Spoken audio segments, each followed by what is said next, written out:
Bonsoir. Bonsoir à toutes et à tous. Alors vous êtes très nombreux à Bordeaux, je le disais à l'instant. J'ai le plaisir de lancer cette soirée avec Loïc Prudhomme, que vous connaissez toutes et tous, député de Gironde. Merci bien. Et j'ai le grand plaisir de présenter aussi ce meeting, de le lancer avec Clémence Guettet, coordinatrice du programme, que vous connaissez bien évidemment aussi. Alors, c'est évidemment un grand plaisir de vous retrouver à Bordeaux. J'espère que pour vous aussi.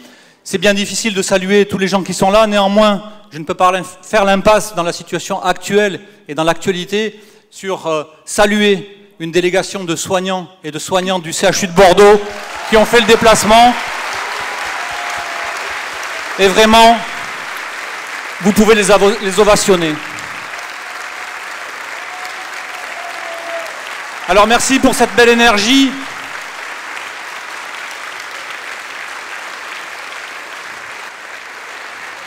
Merci pour cette belle énergie ici à Bordeaux, mais cette énergie qui dépasse la Gironde, qui dépasse le strict cadre de ce meeting ce soir, puisque ce sont aujourd'hui plus de 278 000 personnes qui ont appuyé et signé pour la candidature de Jean-Luc Mélenchon, dont 10 000 de plus depuis le mois de janvier. C'est aussi cette énergie qui se traduit dans la campagne de dons pour laquelle vous abondez généreusement pour que ces choses puissent avoir lieu, que ces meetings puissent avoir lieu et que nos idées puissent avancer. C'est 1 200 000 € qui ont été collectés et je vous invite à continuer. Et cette énergie que l'on retrouve ici à Bordeaux, vous l'avez vu, c'était 5000 personnes dans le grand meeting de Nantes, un super meeting, et c'était encore un très beau meeting avec 2500 personnes à Strasbourg, les derniers jours qui sont passés avant que l'on se retrouve ici. On en profite pour remercier les militants, militantes qui ont collé comme des fous ces derniers jours pour annoncer ce meeting et qu'on soit aussi nombreux et nombreuses. Remercier celles et ceux qui aujourd'hui se sont activés pour préparer la salle, pour placer les camarades, pour nous nourrir les équipes. Merci aux équipes techniques qui sont là-bas. Et puis s'il y a un meeting ces derniers jours qui a beaucoup fait parler, c'est le meeting de Nantes, tu le disais Loïc, puisque ça a été donc le meeting immersif et olfactif, première mondiale. 650 000 personnes qui ont regardé ce meeting sur les réseaux sociaux, qui était diffusé sur 4 chaînes d'information en continu. C'était un énorme succès. Pour l'avoir vécu sur place, c'était vraiment une expérience. Et alors même les commentateurs de chaînes d'infos nous ont accordé le point cette fois-ci, ont reconnu à quel point Jean-Luc Mélenchon dépoussière le genre et à quel point c'était une révolution dans la façon de faire campagne.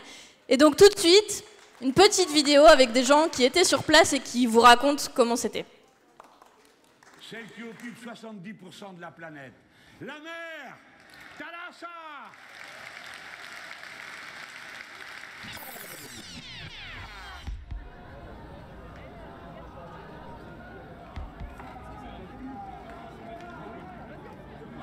J'ai beaucoup d'espoir vis-à-vis de ce meeting qui va être une première mondiale au niveau du côté futuriste. On parlait des nouvelles frontières de l'humanité, les mers, l'espace, le numérique. L'idée de quelque chose en 360, c'est marrant, c'est intéressant, mais c'est pour servir le fond. Et du coup, on est venu parce qu'on était super curieux de voir ce que ça allait donner.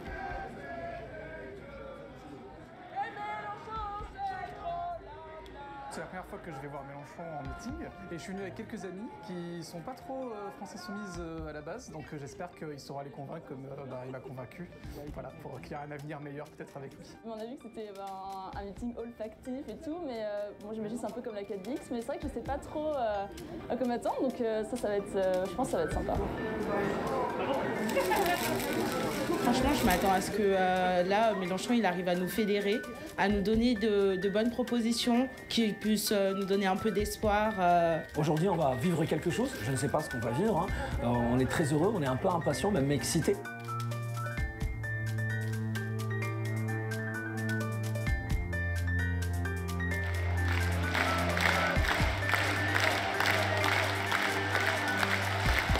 Chacun cherche sa route. Nous cherchons la nôtre. Et nous pensons que le jour où le règne de la liberté, de l'égalité et de la fraternité sera arrivé, le genre humain sera heureux. Vive la République!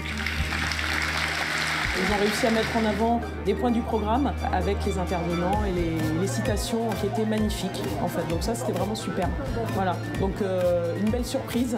Effectivement c'était assez immersif, plutôt déstabilisant, j'en dirais pas plus. J'invite tout le monde à aller voir le live sur internet, on s'y croyait vraiment, c'était beau. C'était vraiment super sympa, c'était très intéressant. Il arrive à donner un espoir, quoi, à montrer qu'il y a quelque chose de possible qui est positif après. Et ça donne vraiment envie de le suivre, quoi, plus que les autres. On se dit qu'il y a moyen de faire quelque chose ensemble, que l'humanité, on pourrait faire front et faire bloc pour un avenir meilleur, donc ça c'est cool. C'était quand même assez ouf, avec l'immersion vraiment, avec le 360 degrés, des images très jolies. Non, c'était vraiment chouette. Je l'ai trouvé super bien, innovant. C'est vrai que de départ, je savais pas trop pour qui voter. Là, je suis ressortie avec une idée fixe et je pense que Mélenchon, vraiment, il vaut le coup, quoi.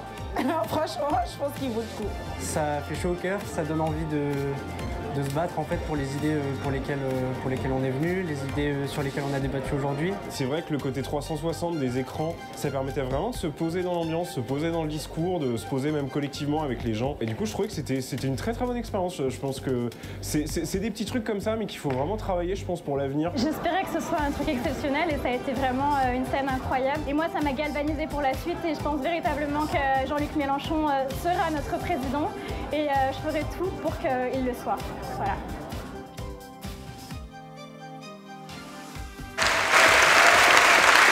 Voilà donc à quoi servent nos meetings, à faire diffuser nos idées largement dans la population. Et cette question des meetings, cette question de convaincre, de faire avancer nos idées, maintenant ça doit effectivement prendre un rythme plus important et s'accélérer. C'est maintenant un meeting par semaine qui sera assuré par l'Union populaire, par Jean-Luc Mélenchon, avec le prochain qui sera à Tours, notez-le si vous avez des amis tourangeaux, le 3 février prochain, un grand meeting à Montpellier le 13 février prochain, et puis beaucoup de réunions publiques aussi qui auront lieu dans les prochains jours. Saverdun, Angers, Paris 18e, Valence, animés par certains de mes collègues, Hugo Bernalicis, Adrien Quatennens, Éric Coquerel ou encore Daniel Obono, ou des orateurs de la France Insoumise comme Gabriel Amar ou encore Magali Romagi, Émilie Marche.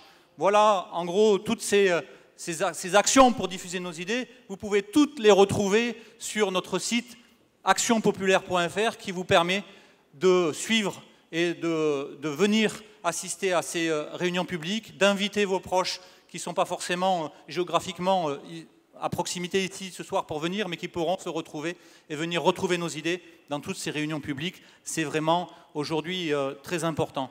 Alors, cette dynamique, c'est aussi la dynamique du rassemblement qui se poursuit. Une dynamique du rassemblement dont vous voyez la réalité chaque jour qui passe, avec tout récemment le ralliement au Parlement de l'Union populaire, à notre programme, à notre campagne, de notre collègue parlementaire du Parti communiste, Sébastien Jumel, mais encore du maire de Trappes, Ali Rabé, proche de Benoît Hamon, et le dernier en date, le maire de Dieppe, Nicolas Langlois, qui nous a rejoints également. Mais ce rassemblement, il est aussi organisé autour du Parlement de l'Union populaire qui travaille, organise des rassemblements dans tout le pays. Les membres du Parlement animent ces réunions et vous avez aussi l'occasion de voir ces réunions-là. Nous avons le grand plaisir ce soir pour ce Parlement de l'Union populaire d'accueillir les deux locaux de l'étape du Parlement. J'ai le plaisir de vous présenter la philosophe Barbara Stiegler, accompagné de l'économiste Éric Baer. Merci à eux de rejoindre cette dynamique.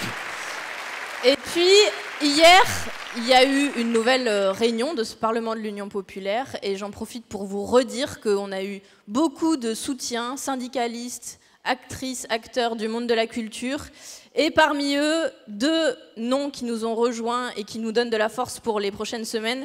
Aymeric Caron d'abord. militant pour la condition animale que vous connaissez bien, et Alma Dufour, l'ennemi d'Amazon, militante écolo, qu'on est ravis d'avoir parmi nous. Tout ce qui unit ces gens, c'est évidemment notre programme. Alors si vous êtes là, peut-être que vous le savez déjà, mais on l'a sorti il y a 2 mois maintenant, en librairie. C'est bien d'avoir un programme, c'est pas le cas de tout le monde dans cette campagne, donc on peut en être fiers. Et on continue le travail. On va sortir des livrets thématiques, 40 livrets, il y en a déjà 2 qui sont en ligne, sur l'éducation, le monde de l'école, avec la mobilisation des parents d'élèves, des professionnels de l'éducation nationale la semaine dernière, et puis le livret sur l'enseignement supérieur et la recherche, alors que maintenant, voilà, les étudiants se mobilisent, parce que Macron, une fois de plus, ne savait plus quoi inventer, et que maintenant, il veut augmenter les frais d'inscription à l'université. Donc, on continue de diffuser nos propositions, et puis, il y a des plans. Aujourd'hui, on en a dévoilé un 2e, c'est le plan pour l'alimentation, qui a été coordonné d'ailleurs par Loïc Prudhomme et par Aurélie Trouvé. Et ça va continuer. Et puis maintenant, je pense que celui qu'on attend, évidemment, le candidat pour l'élection présidentielle de 2022, pour l'Union populaire, qui vient d'aller faire une prise de parole dehors, que j'imagine vous êtes heureux et heureuses d'accueillir ce soir à Bordeaux. Et donc évidemment, j'appelle Jean-Luc Mélenchon.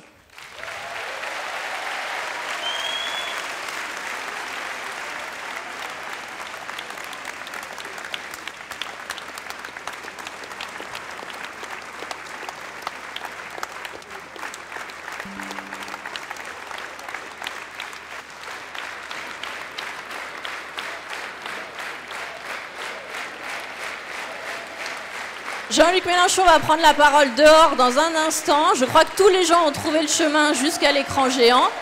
Vous allez pouvoir suivre ça ici.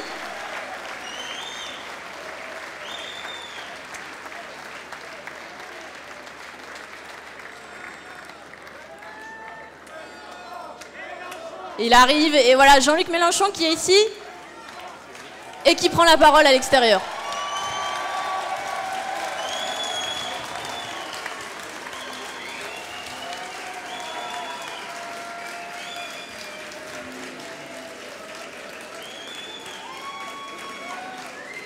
Ah, vous êtes courageux, hein? Merci. Merci à tous ceux qui ont bien voulu signaler qu'ils seraient là, parce que ça nous a permis de constater que la salle serait trop petite et d'organiser ça dehors. Alors vous pourrez suivre hein, sur les réseaux sociaux le long du discours. J'ai choisi de commencer par vous dire quelques mots, d'abord de gratitude, parce que comme vous le savez, je ne sais pas quel effet ça vous fait à vous, mais moi ça me recharge la batterie hein, de vous voir. J'aime vous dire que, et évidemment, non, par pitié, criez pas mon nom, j'ai horreur de ça. Et vous savez que j'ai mauvais caractère, on vous l'a assez dit. Hein. Bon, alors non, il faut crier des choses nobles et dignes.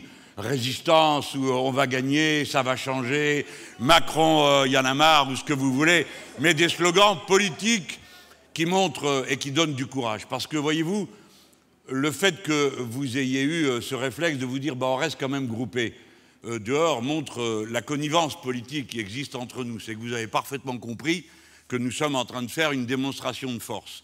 Et chaque fois que nous faisons une démonstration de force, ce n'est pas pour contenter notre orgueil ou notre amour-propre, mais c'est pour donner de la force et de l'énergie à tous ceux qui doutent, à tous ceux qui ne savent pas, à ceux qui ont du mal à se décider. Et nous leur disons, venez, rejoignez nos fils, faites l'effort avec nous parce que nous pouvons tout changer et c'est dans 70 jours et pas davantage que l'échéance se présente. Par conséquent, ça vaut la peine de se mobiliser, ça vaut la peine de se regrouper. Et disons-nous les choses comme elles doivent être dites. Vous savez, il a été impossible de réaliser une union au sommet. Et au demeurant, beaucoup d'entre nous n'en voulaient pas. Pour la raison qu'ils ont senti que tant de fois trompés, tant de fois roulés dans la farine par des accords qui ensuite se traduisaient par des petits arrangements. Beaucoup disaient de tout ça, nous ne voulons plus entendre parler. On a fait quelques tentatives pour essayer de voir si on pouvait surmonter cette situation. Mais très vite, il est apparu que plus important que des accords éventuels au sommet. Ce qui comptait, c'était qu'on s'entende sur le terrain et à la base. Et on ne peut le faire, on ne peut le faire que dans la clarté, dans l'honnêteté, et non pas dans la combine, dans les arrangements, dans la réduction des mots d'ordre. Nous pouvons être forts parce que nous sommes clairs sur les objectifs et par conséquent, je m'attends et je constate que c'est bien normal qu'il y ait une résistance en face de ce que nous entreprenons ensemble. Et vous n'avez pas à vous en désoler. C'est tout simplement le signal que nous sommes sur le bon chemin. Il faut bien dire que ceux qui s'opposent à nous ont des raisons de le faire, parce que réellement, voyez-vous, à mon âge et au vôtre, on ne fait pas carrière. On est en train de préparer quelque chose de plus vaste, qui s'appelle l'histoire, qui s'appelle changer cette patrie que nous avons en commun, et à partir de là, envoyer un message au reste du monde. Oui, c'est possible. Oui, on peut tout changer, parce que oui, il faut tout changer.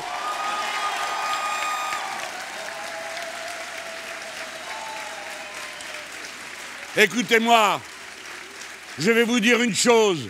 À 70 jours du premier tour, il y a mieux à faire que d'obscurs je ne sais quelle primaire de je ne sais quoi. Il s'agit de convaincre, il s'agit d'aller chercher un par un tous les hésitants. Il ne faut pas rajouter à notre charge de travail. Je ne dirai pas un mot de critique de plus, que chacun fasse comme il l'entend, mais qu'on nous laisse travailler, qu'on honore notre capacité à nous mobiliser. À vous tous ici, parmi vous, ceux qui sont allés chercher qui le voisin, qui l'autre voisin, qui le maire pour trouver un parrainage. Je demande du respect pour tout ce travail, qu'on n'essaye pas de nous empêcher de le faire alors que nous donnons déjà tant de nous-mêmes.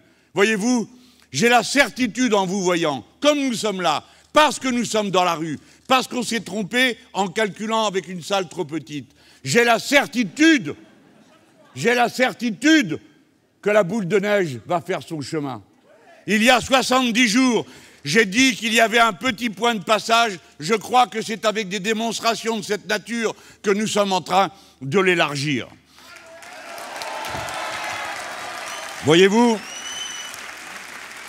puisqu'il n'y avait pas d'union possible au sommet, alors il fallait faire la meilleure, celle qui se construit à la base. Eh bien, c'est ce que nous sommes en train de faire avec l'Union populaire. C'est ce que nous sommes en train de faire avec ce Parlement d'Union populaire. Ah, comme j'ai la rage de voir ça. Tout à l'heure, j'ai 3 pauvres minutes sur France 3. 3 pauvres minutes. Vous croyez qu'on m'interroge sur une idée essentielle de mon programme à cet instant, ou je ne sais quoi? Non. Et la primaire ratapoil, les machins, la division, gna gna gna gna, pour enfoncer la tête des gens et vous dire ça sert à rien. Et pendant ces 3 pauvres minutes, j'ai pas pu développer une seule idée qui peut-être serait arrivée dans le salon, dans la salle à manger de telle ou telle famille, se disant « Ah, peut-être que cet homme va changer notre vie si nous nous mettons tous et si nous allons l'aider et si nous mettons nos bulletins de vote. » Je n'ai pas eu le temps de le faire. Mais moi, je veux vous montrer cette union populaire. On m'a dit « Vous vous sentez seul ?» Pas du tout. Est-ce que je suis seul ce soir? Alors, de quoi on me parle? Vous avez vu ceux qui viennent et qui rejoignent l'Union populaire. Mais il faut bien mettre les points sur les i. Ceux qui rejoignent l'Union populaire ne cessent pas d'être eux-mêmes. Sébastien Jumel, député communiste, reste communiste. Et il participe à l'Union populaire. Parce que ce qui nous unit, ce n'est pas ma personne ou la sienne. C'est le programme que nous avons tous et que nous partageons et qui sera appliqué si nous l'emportons. De la même manière, quand Aymeric Caron rejoint le Parlement de l'Union populaire, il participe, il s'intègre à une campagne. Mais ça ne veut pas dire qu'il cesse pour autant d'être qui il est, ni même de porter en lui-même et auprès de ses proches la totalité de son programme. Mais en attendant, il a fait un compromis et il a conclu que sur la base sur laquelle nous travaillons, c'est-à-dire le programme L'Avenir en commun, il y retrouve la part de son programme qui l'intéresse. Et demain sera un autre jour. Car pour ce qui est d'améliorer, pour ce qui est de rompre avec le système, oh, la vie sera longue et il y aura du temps d'en mettre en œuvre des idées, des programmes. Pour l'instant, c'est le programme de l'Avenir en commun que nous allons faire passer. Et rien que ça, les gens, va falloir s'arc-bouter au boulot parce que c'est vraiment beaucoup de travail, beaucoup de changements qui s'annoncent. Et c'est pourquoi nous en sommes passés du programme à des plans. c'est-à-dire des documents qui montrent comment on va s'y prendre, par quel bout on va prendre les problèmes. Parce que nous ne sommes pas le parti ou le mouvement de Yaka, Faucon, on verra, ça on ne sait pas, peut-être demain. Il faut dire des choses précises, dire comment on va le faire, parce qu'à la fin, figurez-vous, c'est pas moi qui vais le faire, c'est vous. C'est ceux qui sont au boulot, c'est ceux qui sont dans l'action, c'est ceux qui sont sur le terrain. Il n'y a pas de grand changement possible sans la participation populaire la plus intense. Et cette participation, ce n'est pas celle d'un troupeau bêlant le nom de son représentant, c'est celle de gens qui s'engagent pour faire eux-mêmes. Si nous devons installer 50 éoliennes offshore en mer, il va falloir les construire, les fabriquer, les transporter, les assurer. Qui va le faire? Des milliers et des milliers de techniciens et de techniciennes. Et il faut le faire maintenant, en grand nombre. Et je vous dis comment et par quel bout. Ce soir, nous allons parler de production alimentaire à la tribune dans un instant. C'est pareil. Nous allons dire par quel bout on prend les problèmes et comment on les réalise. Et croyez-en, un homme de mon âge qui a vécu bien des choses, bien des épisodes de la vie politique de notre pays, des grands moments d'enthousiasme populaire, quand on croyait qu'on tenait au bout de la main le changement qui ensuite a été rendu impossible par des rapports de force, aussi bien dans le pays qu'à l'extérieur, que nous n'avons pas maîtrisé. Moi, je sais, parce que j'étais un homme jeune et un dirigeant local, après 1981, que le pire qui nous soit arrivé, c'est que la masse, les millions de gens qui avaient voté pour le programme commun ont été appelés ensuite à rester à la maison et à ne pas s'impliquer dans le changement qu'il fallait faire. Maintenant, il va falloir que tout le monde s'y mette, parce qu'il faut faire vite, parce qu'il y a le changement climatique qui est irréversible, parce qu'il y a la catastrophe sociale qui s'avance devant nous. Il faudra que tous vous vous y mettiez. Quant à moi, soyez certains, aussi bien avec vous, aussi bien avec les équipes qui m'entourent, le groupe parlementaire à l'Assemblée nationale des députés, femmes et hommes insoumis, ceux qui sont au Parlement européen, ceux dont vous ne connaissez pas les noms, mais qui sont déjà là, qu'une équipe est là, prête à gouverner le pays, qui sait où elle va et qui a fait la preuve de sa détermination absolue à ne jamais céder devant aucune difficulté, comme nous l'avons fait pendant ces 5 années si rudes d'opposition contre le régime macroniste. Mes amis,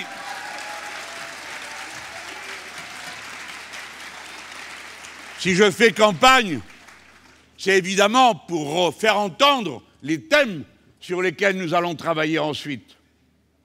Mais c'est aussi pour porter une vision globale, quoi qu'il arrive, pour qu'elle féconde les esprits et la compréhension de chacun d'entre nous sur le monde dans lequel nous vivons et dans lequel nous allons entrer, avec devant nous des défis inouïs qu'aucune génération politique, quel que soit l'âge des gens, n'a jamais eu à affronter.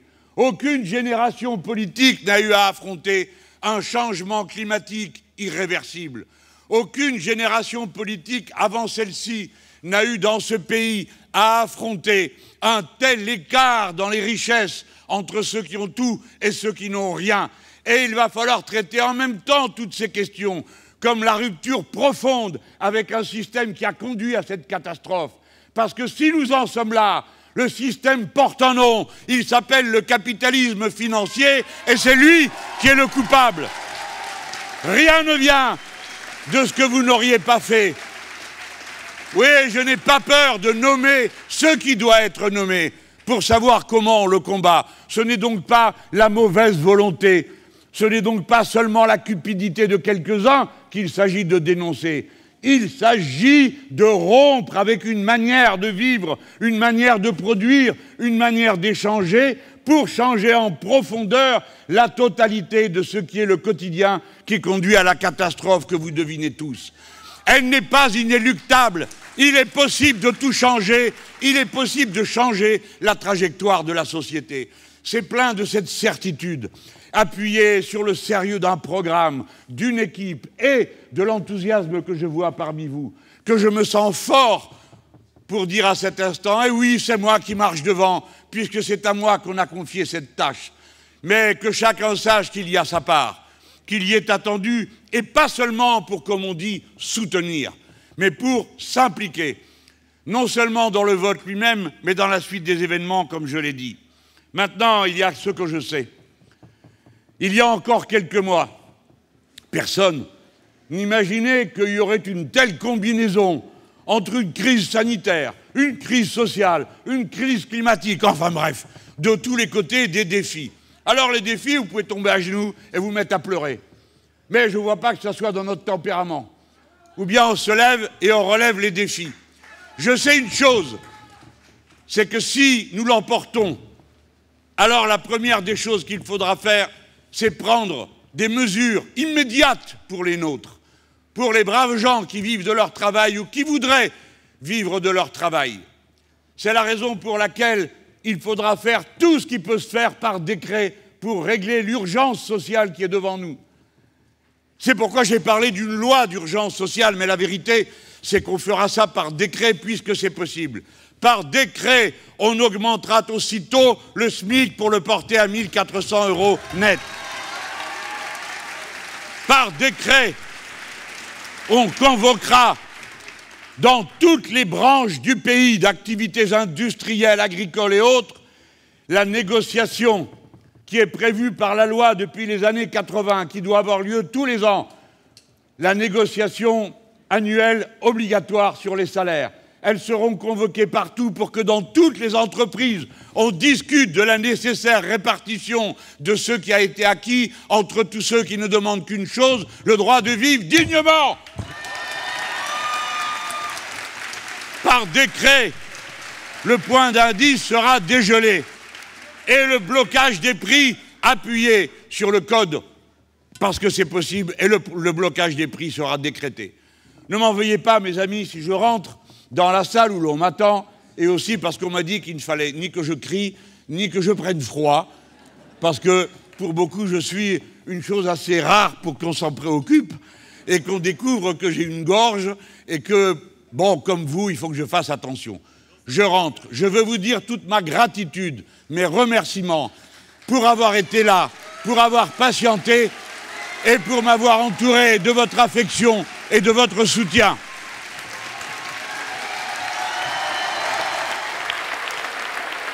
Et Jean-Luc Mélenchon nous rejoint. On est plus de 3000 ce soir à Bordeaux. Et donc on accueille tout de suite Jean-Luc Mélenchon.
Et il fait plus chaud ici que dehors, hein.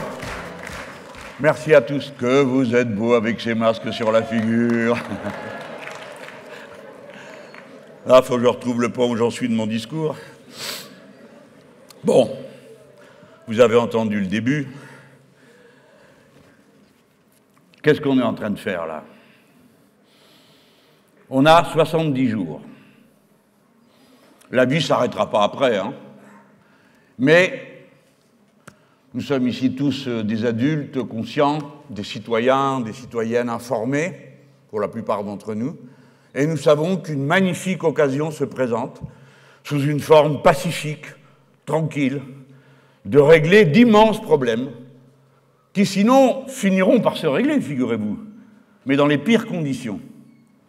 L'énormité des conséquences du changement climatique, qui est irréversible maintenant, l'énormité de la crise sociale qui mûrit dans toutes les sociétés, venant à la fois des conséquences de ce changement climatique, mais aussi du dérèglement du capitalisme, qui est connu, mais qui va prendre une tournure nouvelle bientôt, parce que Les États-Unis d'Amérique et quelques autres puissances ont injecté des milliards et des milliards de monnaie sans contrepartie matérielle. Les États-Unis ont l'habitude de vivre à crédit du reste du monde. Et qu'à un moment donné, eh bien, tout ça finit par produire ce qu'on appelle des bulles. Personne ne comprend rien à comment ça marche, mais tout le monde sait au moins, enfin, tout le monde, presque tout le monde ne comprend rien, et après tout, pourquoi pas, mais ce que tout le monde comprend, c'est qu'une bulle, ça finit par éclater. Eh bien, oui, nous sommes sous la menace de l'explosion de plusieurs bulles financières. C'est tout ça qu'il va falloir affronter. Et en même temps, compte tenu du fait que la puissance dominante qui organisait le monde jusque-là est en déclin, et que ses concurrents s'en sont parfaitement rendus compte, elle devient agressive et elle provoque des situations de tension un peu partout dans le monde, et jusque sur notre continent, où pour la première fois depuis tant et tant d'années, alors même qu'on avait connu auparavant la guerre froide, qui le resta fort heureusement froide. Eh bien maintenant, de nouveau, il est question de menaces de guerre sur le vieux continent, qui a déjà produit 2 guerres mondiales. Par conséquent, c'est un sujet que nous prenons tous très au sérieux. Nous ne pouvons pas plaisanter, ni nous livrer à des surenchères verbales qu'ensuite il faut soit accomplir, soit ne pas accomplir, et par conséquent créer à nouveau des situations confuses, désordonnées, où celui qui a crié le plus fort pense qu'il peut continuer à crier encore plus fort, et ainsi de suite. Vous connaissez tout ça. Voilà tous les défis qu'il y a à régler. À ces défis, nous apportons une réponse méthodique, mûrie dans la profondeur de la société française. Parce que le programme L'Avenir en commun n'est pas une de mes inventions que j'aurais mis au point avec 3 publicitaires et 4 experts, 2 technocrates pour à la fin faire les additions et les soustractions. C'est quelque chose qui vient du mouvement syndical, quelque chose qui vient du mouvement associatif, quelque chose qui vient de l'expérience que nous avons tous accumulée au cours de ces années. Tout cela est dans le programme. Et nous répondons à chacune des questions que j'ai soulevées il y a un instant, rapidement. Nous y apportons une réponse méthodique, et nous sommes passés de la réponse par le programme à un autre niveau qui est la réponse avec des plans. Sous la direction de Clémence Guettet, que vous avez entendu tout à l'heure, tout ce travail a été accompli et nous y sommes appliqués depuis, pour la partie rédactionnelle, tantôt plus d'1 an et demi. C'est pourquoi je suis fier de me présenter devant vous et de proposer au pays nos solutions. Parce que je sais que nous le faisons avec sérieux. Je sais que tout le monde entend que nous sommes candidats, non pas à je ne sais quelle gloire provisoire, moi moins qu'un autre, à mon âge. On ne fait plus carrière. Mais candidats à prendre en charge la patrie commune et à faire face à tout ça avec le poids d'une direction claire, d'une expérience accumulée et d'une équipe. C'est tout cela qui se présente à cet instant.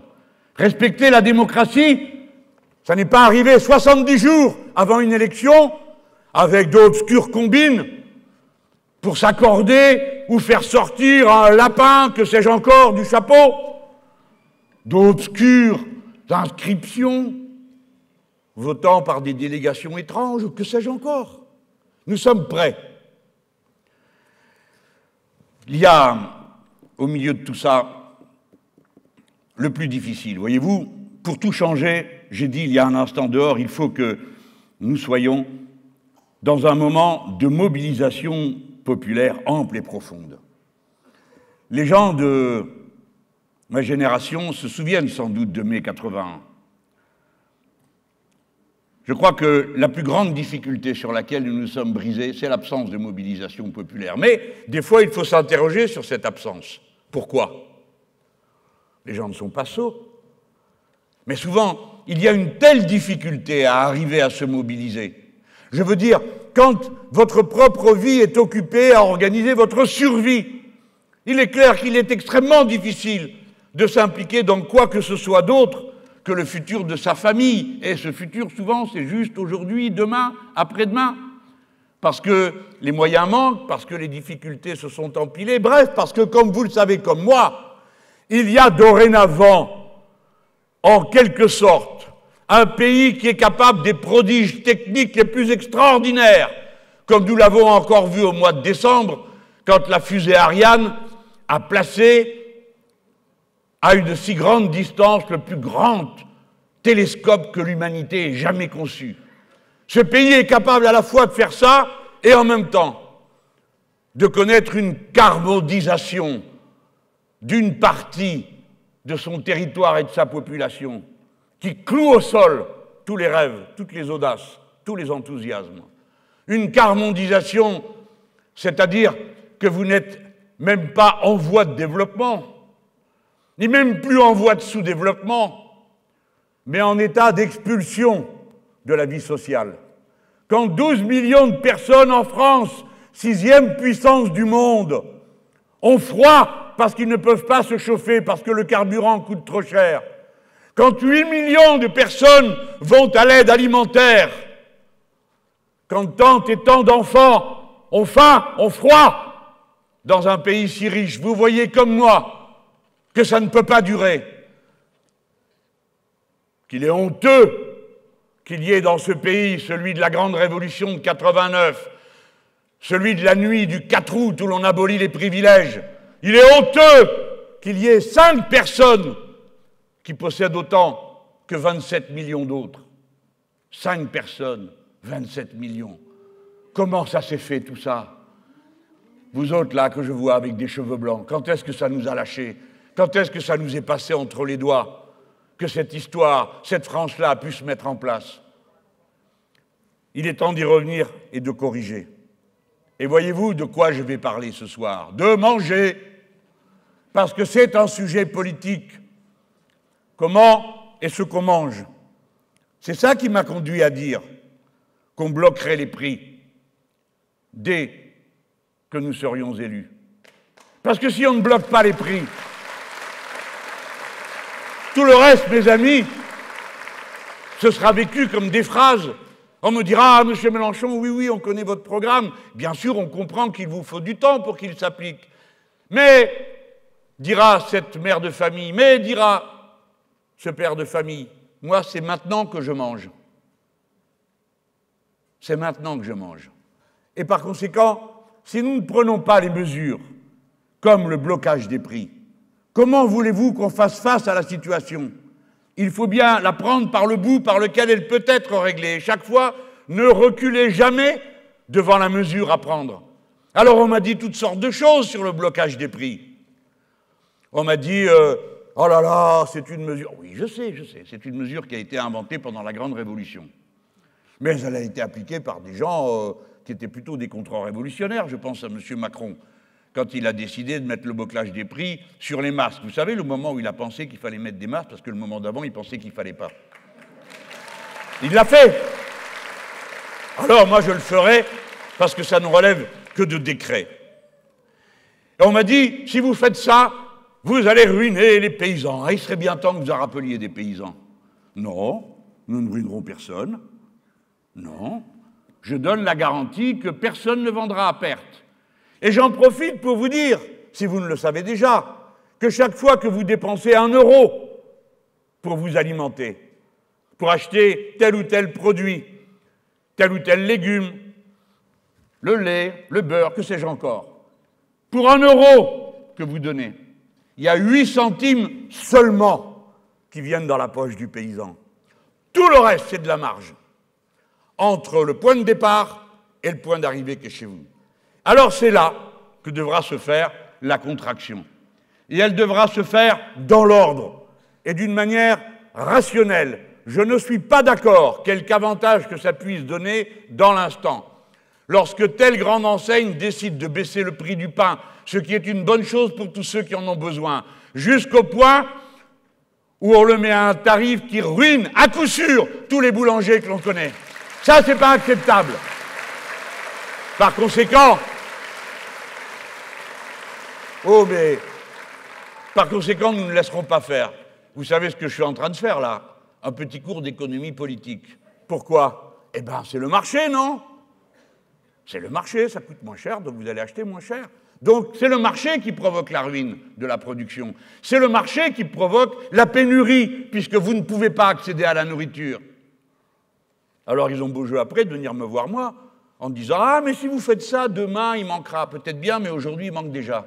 Et à cause de vous. » C'est la raison pour laquelle ces mesures doivent être prises. Et autrefois, peut-être qu'on traitait avec un peu de désinvolture ce qui est si important pour la vie quotidienne. Les coefficients multiplicateurs des grandes surfaces seront bloqués, voire réduits. Il n'est pas normal qu'on fasse 40% de marge sur des pâtes.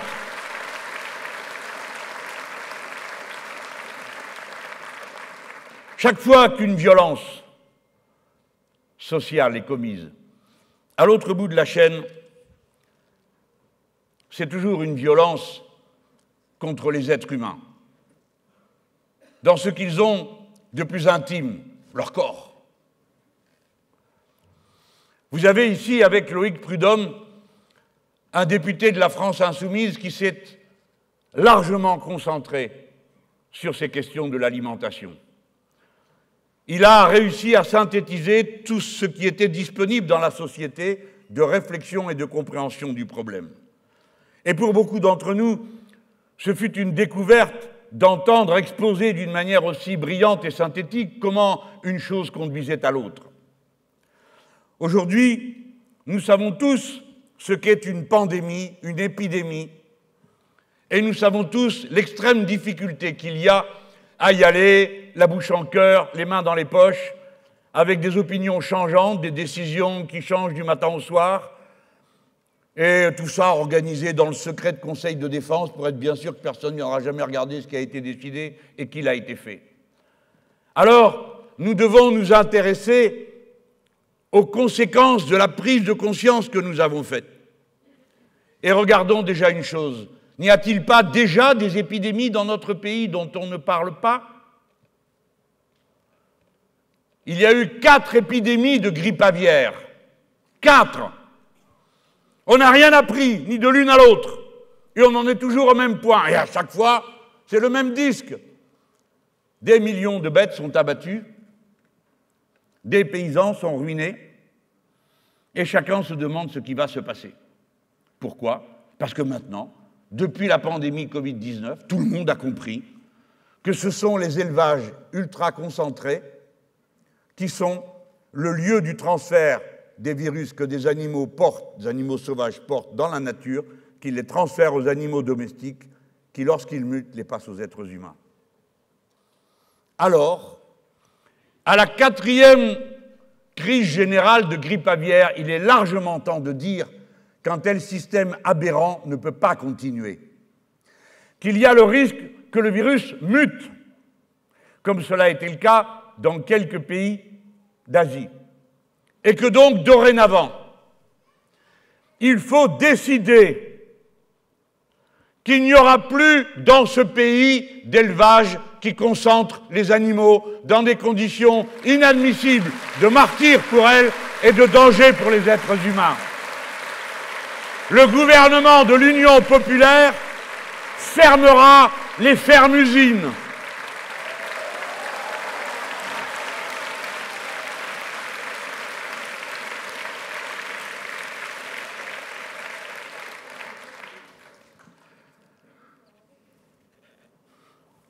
Et les épidémies qu'on ne voit pas. Je m'en veux, vous savez. Je m'en veux, je me dis, mais combien de discours j'ai fait dans le passé? Combien de fois je suis intervenu sur des questions sociales? Comment ai-je fait, moi et les autres, pour passer à côté de réalités comme celles que je viens de vous décrire? C'est pourquoi il est si important pour nous de réaliser une bonne fois pour toutes la synthèse entre la revendication sociale et la compréhension de ce qu'est l'écologie au sens le plus noble du terme, c'est-à-dire pas politicien, la compréhension du monde dans lequel nous vivons. Comment avons-nous, tant d'années, être passés à côté de la formule qui est dorénavant la nôtre? Nous nous battons pour un modèle de société qui soit un modèle d'harmonie entre les êtres humains et avec la nature. Parce que comme nous ne l'avons pas compris, ni dans la relation avec la nature, ni dans la relation avec les êtres humains, nous aboutissons à ce résultat que décrivait Loïc Prudhomme dans ses rapports sur la malbouffe et les épidémies qu'on ne voit pas. épidémies qu'on ne voit pas, c'est l'épidémie de diabète. Et elle frappe du monde, beaucoup de monde. Et dans cet épisode du Covid-19, on a tous vu que c'était un puissant facteur de surmortalité. Que là où il y avait la plus grande surmortalité, c'était là où il y avait le plus de personnes qui souffraient du diabète. Et on s'est aperçu que là où il y avait le plus de personnes qui souffraient du diabète, c'était celles qui s'alimentaient d'une certaine manière, parce qu'ils ne pouvaient pas s'alimenter autrement. C'est-à-dire une alimentation trop sucrée, qui fait oublier le reste du produit, trop sucré. Le trop sucré, pendant des générations de chasseurs-cueilleurs, celui qui ou celle qui parvenait à se procurer du sucre vivait plus longtemps et mieux que les autres. Eh bien, ce programme qui est en nous, maintenant se transforme en un programme morbide. Parce que nous aimons toujours autant le sucre, nous ne savons pas pourquoi, mais je viens de vous le dire, c'est l'histoire profonde. Mais cette appétence conduit à une addiction, et cette addiction a des consommations absurdes. Chaque personne dans ce pays absorbe en moyenne 35 kilos de sucre par an. Vous vous rendez compte de la quantité? Diabète partout. Il y a des produits où il y a plus de sucre que de n'importe quoi d'autre. Évidemment, ça fait des malades et des épidémies dont on ne parle pas. Et lorsqu'arrive une autre maladie, évidemment, elle tue plus facilement. La même chose pour les maladies cardiovasculaires. Trop de sel. Vous en prenez d'après les normes occidentales, les normes de l'Organisation mondiale de la santé, vous autres adultes, 2 fois plus que ce que vous devriez. Et vos enfants, 4 fois plus. Ces sujets sont des sujets politiques. Il faut prendre des décisions. Non seulement parce qu'il y va de la vie des gens, et pas seulement de la vie quant à sa longueur. L'espérance de vie recule dans le pays. L'espérance de vie recule dans les pays avancés. Aux États-Unis d'Amérique, qui est le centre du monde, paraît-il, elle recule lourdement. Mais c'est aussi la qualité de la vie, du temps qu'on est vivant, qui est diminuée par la maladie. Et je suis sûr que je parle à connaisseurs et connaisseuses dans cette salle. Nous n'y échappons pas plus, nous, que d'autres. Là, il faut prendre les décisions. Il ne faut plus accepter qu'on donne, dans les départements d'outre-mer, dans les Antilles, des produits qui sont plus sucrés qu'ailleurs, pour rendre les gens dont la situation sociale est moins bonne et à des prix plus élevés que dans l'Hexagone, des produits qui les empoisonnent tout doucement, même si ce n'est pas du poison au départ, que le sucre ou le sel. Il va donc falloir prendre les décisions politiques qui vont consister à abaisser les quantités de ces produits dans l'alimentation que vous faites. Écoutez-moi, ce sont des questions politiques. Au bout du compte, savez-vous combien ça coûte? On a évalué. Ah, quand je parle de la qualité de la vie des gens, on me dit oui, oui, on vous entend, monsieur Mélenchon, vous êtes très généreux, et on n'en doute pas. Mais non, alors je vais parler pas à vous, bien sûr, mais à ceux qui m'écoutent et qui critiquent ou qui sourient en coin, puisqu'il n'y a que l'argent qui vous intéresse. Alors regardons en face. 50 milliards, ça coûte. Les mauvais traitements alimentaires, qui sont une forme de maltraitance sociale. 50 milliards de soins, et on ne compte pas la vie gâchée. Je ne vous parle que des soins. 50 milliards par an, c'est 1 million de personnes au travail à 2 000 € par mois. Voilà pourquoi, en traitant les gens humainement, en se souciant du bien de chacun, en développant le progrès social et sanitaire, on développe toute la société et on améliore les comptes.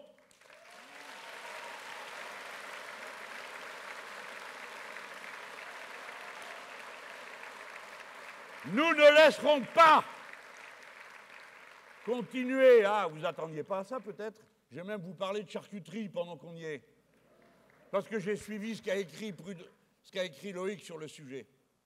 Alors la première fois, j'étais bien étonné, j'arrivais même pas à retenir le nom du truc. Nitrite de sodium, nitrate de potassium. Eh bien, il y en a dans le manger, dans la charcuterie. produit réputé cancérigène. C'est pas de la politique, ça? Bien sûr. C'est pourquoi un gouvernement d'union populaire, il partira de ce type de problème pour les régler d'un bout à l'autre de la chaîne. Et croyez-moi, à la fin, la révolution que ça appelle, elle est tout à fait substantielle. Parce que si tout ça est interdit, c'est qu'il faudra faire autrement, c'est qu'il faudra produire autrement, c'est qu'il faudra consommer autrement. Et c'est en cela que consiste la révolution citoyenne, c'est-à-dire la reprise de contrôle sur tous les compartiments qui conduisent à l'organisation de notre vie quotidienne. Et c'est cela que nous attendons d'une révolution politique, et non pas des songes creux abstraits.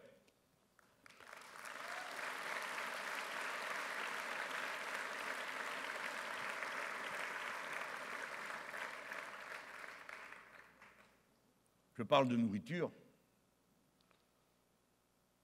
parce que c'est la vie.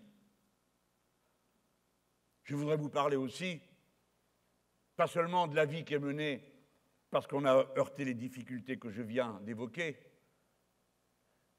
mais celle qu'on rencontre par le travail quand on ne peut pas se défendre. La peur du lendemain. Pourquoi? Ces milliers de gens recrutés, pour 85% d'entre eux, en contrat à durée déterminée, qui ne savent pas ce qu'ils seront le mois d'après, des fois la semaine d'après. Ou bien qui, croyant qu'étant embauchés par un partenaire noble et digne, l'État, ils auraient en perspective une vie plus organisée, plus sécurisée qu'ailleurs.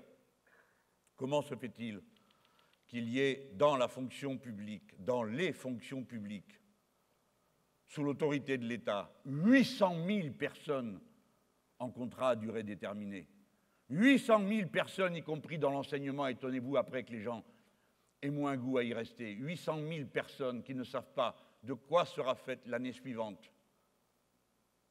L'embauche suivante, à quel moment elle interviendra, à quel niveau, est-ce qu'elle sera confirmée? Cette peur qui leur fait penser qu'ils peuvent tenir les gens en laisse, et qui fait qu'aujourd'hui, tant de gens finissent par jeter le gant, puisque vous nous traitez si mal à l'hôpital, puisque vous nous traitez si mal à l'école, puisque vous nous traitez si mal partout, alors débrouillez-vous. Faites-le à notre place pour voir si vous en êtes capable. Et ainsi voit-on dans toutes sortes de professions les démissions et les refus de postuler se multiplier. Et alors, le bon bourgeois arrive et dit, vous voyez, regardez, ils ne veulent pas travailler. C'est pas qu'ils ne veulent pas travailler, ils ne veulent pas être esclavagisés. Vous n'avez pas compris la différence? Nous pensions avoir gagné notre droit à la dignité.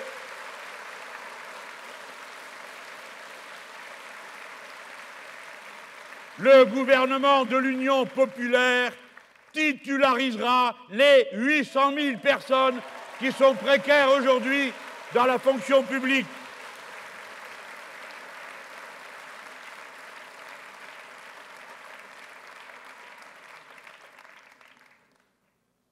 Nous ne permettrons plus non plus qu'on fasse vivre de braves gens si dévoués à leur famille.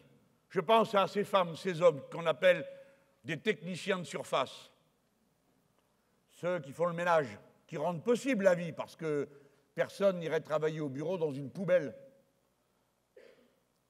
Et c'est bien parce qu'ils ont fait le travail avant qu'on arrive qu'on peut travailler à notre tour dans des conditions plus acceptables que s'ils n'avaient pas fait le travail.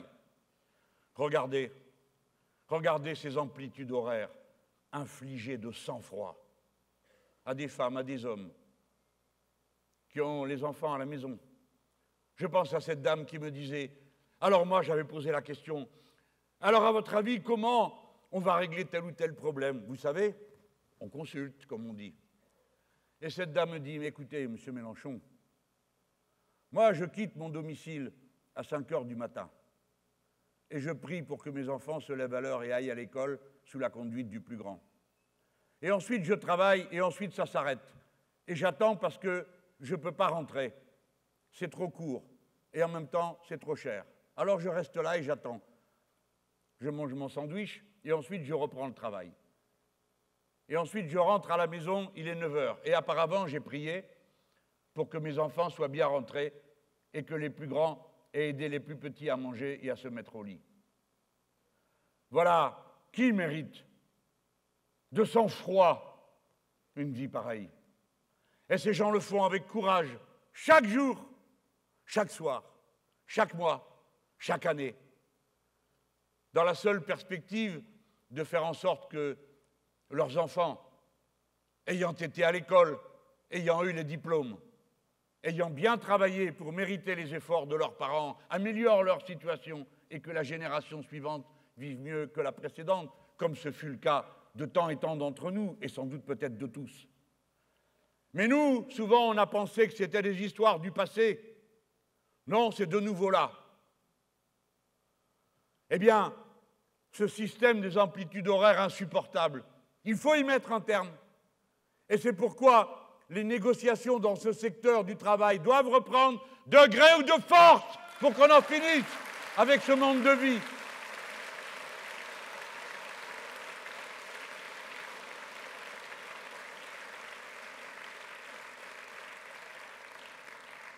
Et les travailleurs détachés,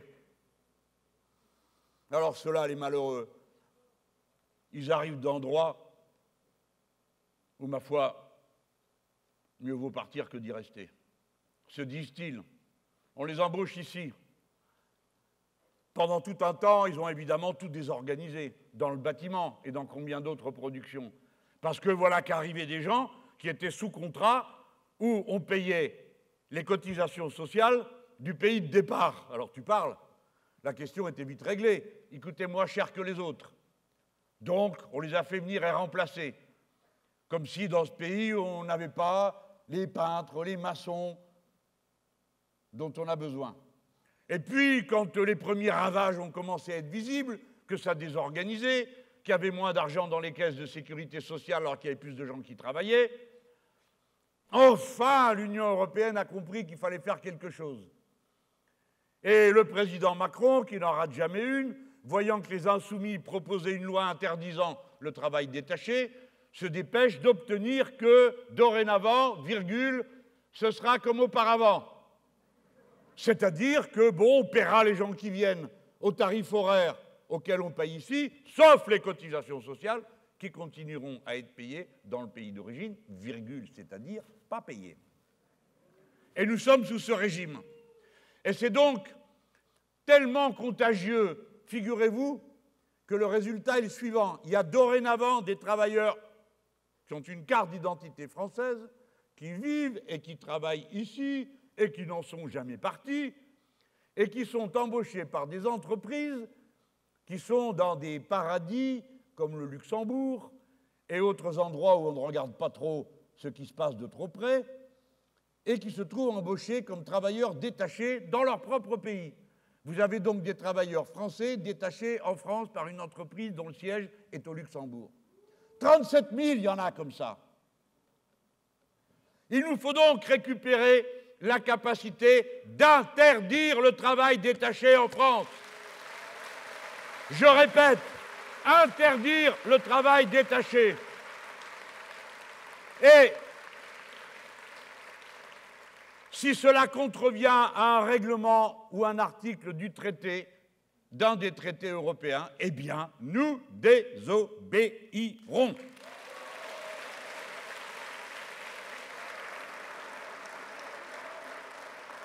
Quand on préparait ce meeting, on essayait de voir avec l'équipe politique et mes collaborateurs, qui sont des militants aussi, qu'est-ce qui nous paraissait le plus marquant du moment dans lequel nous sommes. J'ai évoqué plusieurs de grandes questions avant de venir à ce point. Ce point est le suivant. C'est l'ampleur des vagues dans de nombreuses professions, des vagues de suicide. Parce qu'il m'est revenu à l'esprit une remarque que m'avait fait un ami libanais au moment où la révolution citoyenne a commencé à Beyrouth. Et on avait échangé sur comment ça se passait, comment c'était arrivé. Je suis curieux de ces choses parce que je les accumule comme du savoir. Nos sociétés se ressemblent beaucoup malgré leurs différences et je veux être capable de comprendre comment les choses s'organisent quand elles se mettent en mouvement de cette façon. Et cet ami qui a de l'expérience m'a dit, tu sais, moi, ce que j'ai vu avant qu'on en vienne aux grands mouvements sociaux du pays, c'est qu'il y avait des vagues de suicides, qui est une forme de résistance individuelle. Bien sûr, le suicide est multicausal et on ne va pas le réduire à un aspect. Se suicider n'est pas, par la force des choses, le résultat d'une seule raison. Et je ne me hasarderai pas sur ce terrain. Mais néanmoins, je l'observe. Il faut que la vie parvienne à un certain degré d'absurdité et d'horizon bouché pour qu'on en vienne à préférer ne plus être là, à s'y trouver.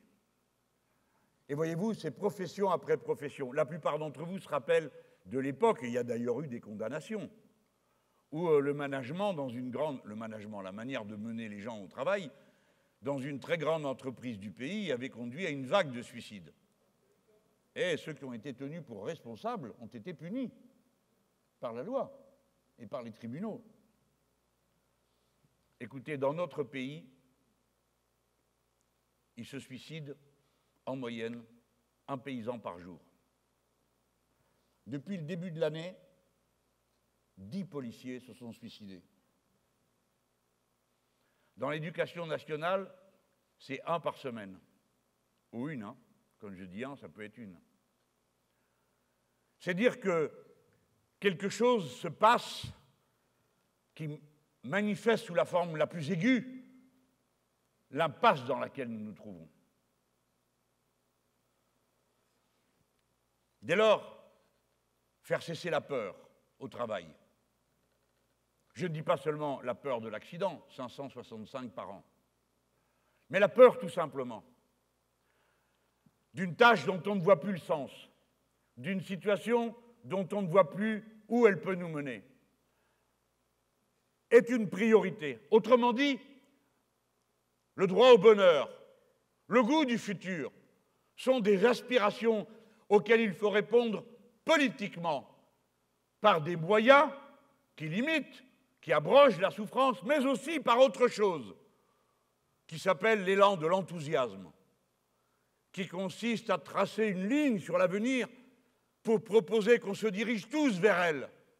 J'ai dit tout à l'heure, si l'Union populaire devient le gouvernement de ce pays, alors il faudra changer toute l'agriculture pour qu'on cesse d'en faire ce qu'elle est devenue, un enfer pour ceux qui la pratiquent et quelque chose de nauséabond pour ceux qui ensuite ont affaire à ces produits.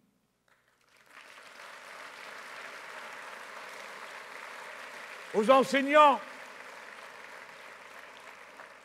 avec la meilleure paye et des conditions plus décentes, l'enthousiasme qu'on retrouve de l'amour de ce métier qui est si particulier, qui est de transmettre le savoir et de se dire, en voyant chaque jeune tête, de rêver à la femme, à l'homme, qu'il sera ensuite adulte, par la vertu des enseignements qu'on lui aura prodigués, des savoirs qu'on lui aura transmis, quand on le verra ensuite participer au bien-être général du pays. C'est par milliers que j'appelle à lever la jeune génération qui viendra dans les enseignements professionnels fournir la masse de tous ceux dont nous avons besoin pour que ce pays fasse face à la grande mutation à laquelle nous l'appelons notamment pour produire autrement une énergie qui ne soit plus le danger qu'est le nucléaire, une énergie que l'on installera en mer avec des éoliennes offshore, une énergie que l'on installera dans les rivières grâce aux hydroliennes qu'on mettra de tous côtés, une énergie que l'on tirera de la chaleur du sol. Bref, toutes ces tâches qui nécessitent que des milliers de personnes soient formées au plus haut niveau possible de leur technique pour pouvoir y faire face et pouvoir tourner la page. Si vous demandez aux Français de faire un effort par rapport à un horizon, vous les trouverez toujours prêts à se dévouer pour le bien commun.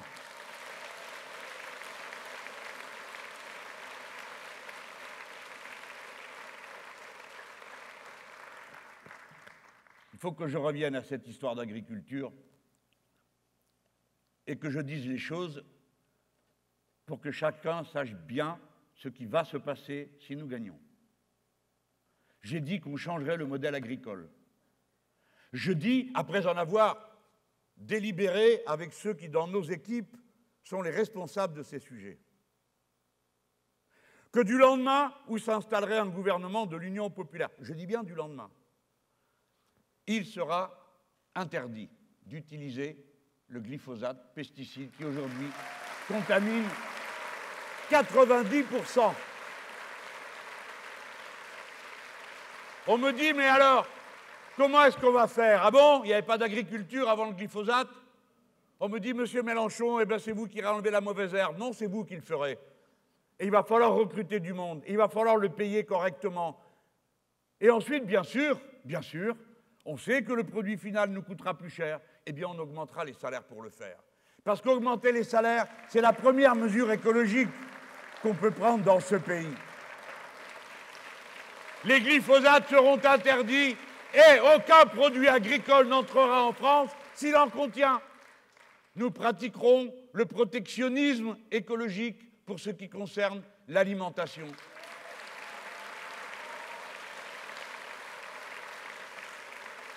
Je ne le dis pas pour faire peur, je ne le dis pas pour montrer que nous aurions une vocation autoritaire, parce qu'une fois on m'a dit « avec vous, on va tout interdire ». Alors je pourrais répondre moi aussi bah, « avec vous, tout est permis ». Ce serait à peu près aussi absurde. Je connais la longue liste de tout ce qui est interdit avec eux. Hein. Sauf qu'elle va de soi, tandis que nous, quand on y introduit des éléments qui ont à voir avec le progrès humain et avec le progrès social, aussitôt on voit les sourcils se lever. Je le dis tout simplement parce qu'on ne peut pas attendre. Regardez, aux Antilles, en Guadeloupe et en Martinique, on a pendant des années utilisé un pesticide qui s'appelle le chlordécone. Quand les États-Unis d'Amérique et le Canada ont interdit le chlordécone dans les années 70, en France, on a dit il n'y a pas de problème, on peut continuer. Pour finir, on l'a interdit en 1990 sur le territoire de l'Hexagone. Mais comme il y avait des restes et des stocks, on a dit bah, vous pouvez continuer à les mettre aux Antilles jusqu'à 1993. 99% des Antillais, quand on leur fait une prise de sang, on trouve du chlordécone dedans. Alors tous, vous êtes indignés. Mais dans 99,8% des urines de tous les Français de l'Hexagone, on trouve des pesticides comme le glyphosate. Alors si je le dis avec la telle force en disant « nous interdirons tout de suite », encore une fois, ce n'est pas pour faire peur, ni acte d'autorité, mais juste parce que c'est nécessaire et urgent, il faut arrêter avec ça. Il faut arrêter. Et il y a d'ailleurs pas mal de paysans déjà qui ont tourné la page, qui arrêtent, parce qu'il ne faut pas croire que les paysans, ça leur fait plaisir de faire des choses comme celle-là. D'ailleurs, ceux qui en meurent le plus, c'est eux, quand ils doivent appliquer ces produits. Donc ne croyons pas qu'il y aurait une catégorie sociale qui comploterait contre tout le reste du pays. Il y a des indications, des autorisations qui ont été données, des encouragements qui ont été largement répandus pour des pratiques qui sont hautement condamnables. Tout ça a à voir avec la politique, tout ça a à voir avec la décision gouvernementale. C'est pourquoi, dans un gouvernement de l'Union populaire, on se préoccupe de la finalité de ce qu'on entreprend. Et donc, dans notre gouvernement, il n'y aura plus de ministère de l'Agriculture. Je vais vous dire pourquoi. Parce que quand vous dites ministère de l'Agriculture, qu'est-ce que vous demandez? De la production agricole. Laquelle? Ce n'est pas le sujet. Mais nous savons ce que nous voulons. Nous attendons de la nouvelle ère, celle de l'Union populaire, la souveraineté alimentaire. Par conséquent, nous voulons que l'essentiel de l'activité de l'agriculture ne soit pas orienté vers les marchés internationaux, mais vers la production de produits bio qui nous permettent, parce que nous créerons pour cela les conditions, que dans toutes les cantines du pays, tous les enfants mangent bio, de manière saine. Les paysans sont prêts à le faire, mais il faut dire les choses comme elles sont. Ils n'y suffiront pas. Nous devrons en trouver encore 200 à 300 000. Il s'agit de les recruter. Vous comprenez comme moi qu'on ne peut pas leur dire « Venez, on vous propose une vie tellement excitante qu'à la fin on finit par se suicider ». Il faudra donc que les conditions sociales de la paysannerie changent et que la jeune génération qui y est appelée puisse vivre plus conformément à l'idée qu'elle se fait d'une vie épanouie. ce qui n'est pas le cas aujourd'hui dans les conditions dans lesquelles se fait le travail agricole. Alors, par nécessité, il faudra là encore ne pas accepter l'application de certains règlements, notamment ceux qui interdisent que l'on décide de mettre dans nos cantines des produits bio trouvés localement. Parce que c'est interdit par les règlements européens qui considèrent que c'est fausser la concurrence entre les producteurs. Là encore, je vous demande de bien comprendre, pour nous, le problème n'est pas de mener une bataille abstraite à propos de l'Europe, laquelle serait la meilleure dans le meilleur des mondes, etc., etc. Nous avons compris que ce n'est pas par ce bout-là qu'il faut entrer dans la discussion. Il faut entrer dans la discussion par la porte suivante. Nous avons décidé de faire ceci. Alors, nous le faisons. Et s'il y a des règlements qui l'interdisent, on se passe des règlements. Et ça, il n'y a pas un peuple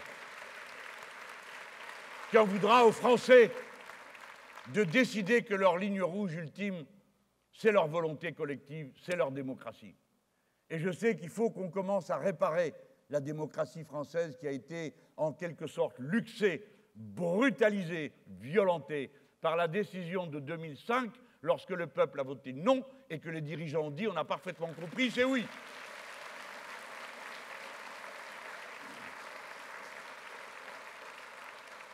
Si je vous parle autant d'agriculture, c'est que je pense qu'il y a dans la salle beaucoup de gens qui ont un parcours comparable au mien. Dans la jeune génération, c'est beaucoup plus simple. La prise de conscience est faite qu'il y a des biens communs et qu'il faut les protéger. La prise de conscience est faite qu'on ne peut plus accepter de traiter la nature comme dans le passé on pensait qu'on pouvait le faire parce qu'on se disait tout ça finira par s'arranger. Et donc, si je parle autant d'agriculture, c'est pour qu'on soit obligé de repenser cette idée que tous les défis s'enracinent dans la question sociale et que nous ne pouvons plus penser le progrès humain, le progrès social, sans nous intéresser au progrès de notre relation avec la nature, parce que c'est la même question. La brutalisation des êtres humains conduit à la brutalisation de la nature. La brutalisation de la nature prépare à la brutalisation des êtres humains. D'une manière générale, c'est une forme d'indifférence à la responsabilité particulière qui est celle des êtres humains à l'égard de tout le vivant. J'aime être mis au défi par ceux qui au début me choquaient beaucoup et qui me parlaient des questions du bien-être animal. Alors je suis comme tout le monde, hein. J'aime pas qu'on fasse souffrir les bêtes. Je pense que tous nous en sommes là. Mais il faut aller plus loin que ça. Et même plus loin que la phrase qui dit « il ne faut pas malmener les animaux parce qu'après on malmène les êtres humains ». C'est juste. Celle qui endurcit son cœur au point de ne plus avoir aucune considération pour la souffrance d'un être sensible, il est certain que c'est un très mauvais entraînement, qu'il s'habitue à la souffrance et que dès lors, il est moins généreux, moins ouvert dans sa pratique avec les autres êtres humains. Mais ça ne suffit pas. Notre prise de conscience politique doit intégrer cette idée que non seulement nous sommes en lutte contre un système économique, contre un système social, mais nous sommes aussi en lutte contre une vision de notre propre place dans l'univers et dans la nature. Et que nous devons nous libérer aussi d'une vision qui nous enchaîne à la brutalité, qui nous fait la trouver normale. Et j'entends des fois dire « ah oui, on connaît le truc écolo, c'est pour les petits oiseaux ». Les petits oiseaux sont aussi utiles que les gros balourds.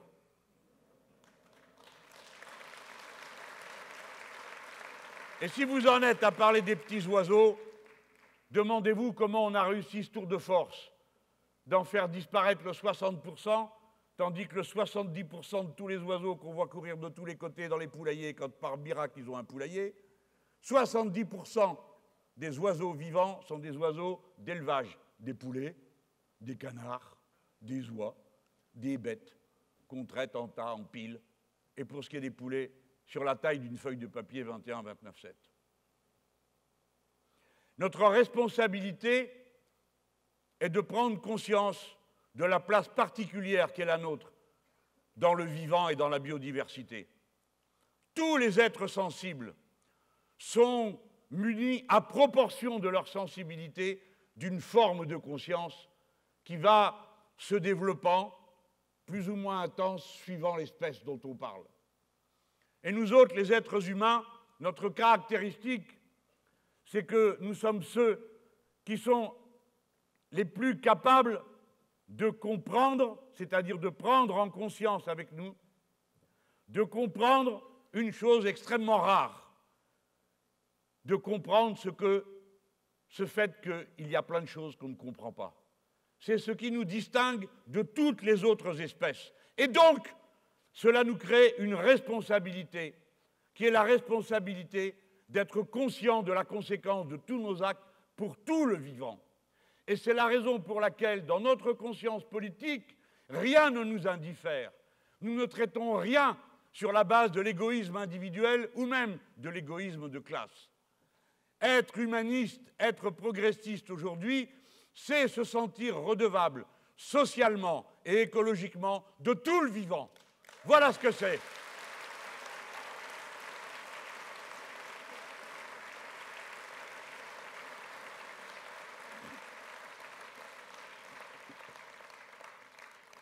Alors j'ai vu qu'il y avait une discussion sur le fait que les uns s'engueulaient avec les autres à propos de la viande. Moi, je ne rentre pas là-dedans.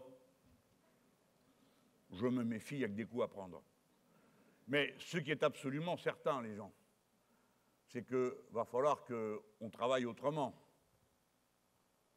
Ce n'est pas possible de continuer à exiger les prix que nous exigeons pour des protéines carnées qui nous coûtent aussi cher, en saccage de la nature. Je ne vais pas entrer plus dans le détail, mais je veux qu'on comprenne bien que c'est parce qu'on va relever tous ces défis qu'on a besoin de milliers de gens au travail. Et que si on a besoin de milliers, de millions de gens au travail, il faut les traiter dignement. Et qu'il faut traiter dignement ceux dont la peine physique ou la peine morale est la plus grande au travail.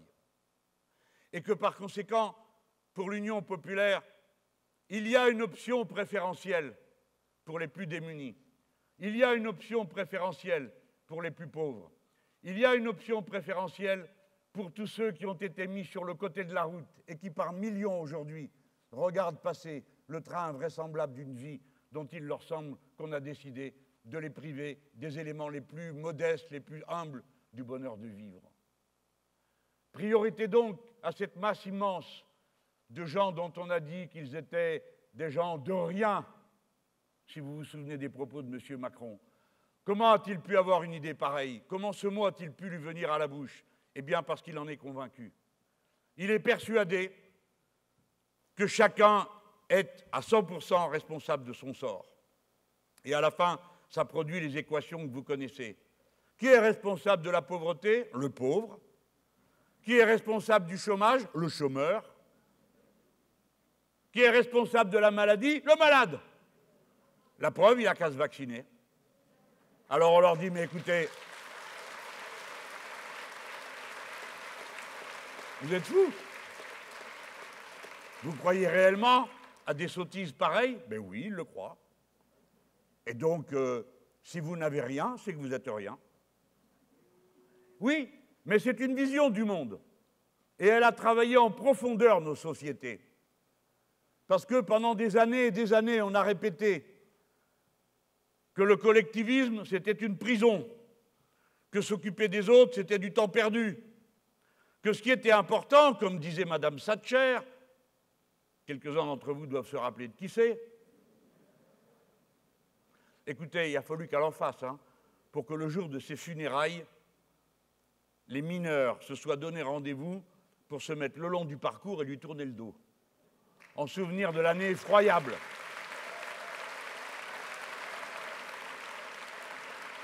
Mais revenons à l'idée. Cette Madame Thatcher, elle avait dit une phrase terrible. Elle avait dit, voilà, écoutez bien, il faut s'accrocher. La société n'existe pas. seuls les individus existent. Et si les individus rendent leurs relations mutuelles plus performantes, eh bien toute la société ira bien.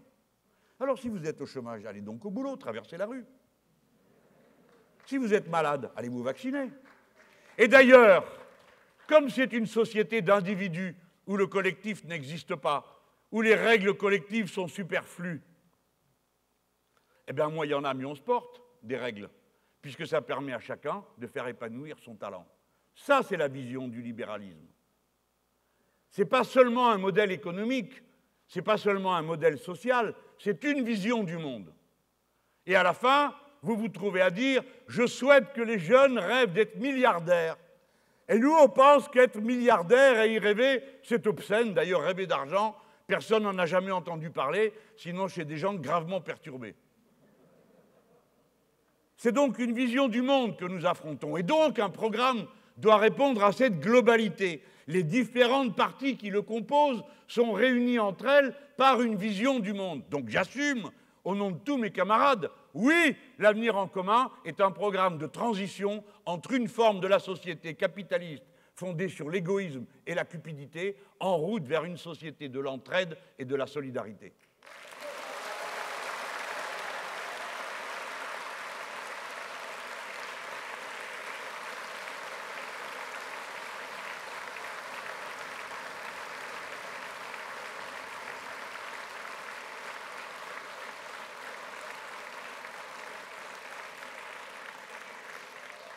Et donc, on ne bricolera pas. Je reviens au sujet de départ, puisque ça a l'air de passionner. On s'est bien fait avoir, hein, là, récemment. La gauche est divisée, elle a perdu d'avant. Du coup, me voilà avec la pancarte à Hollande. Eh oh, je te la rends. Non, mais ça va, moi j'ai fait du porte-à-porte, hein.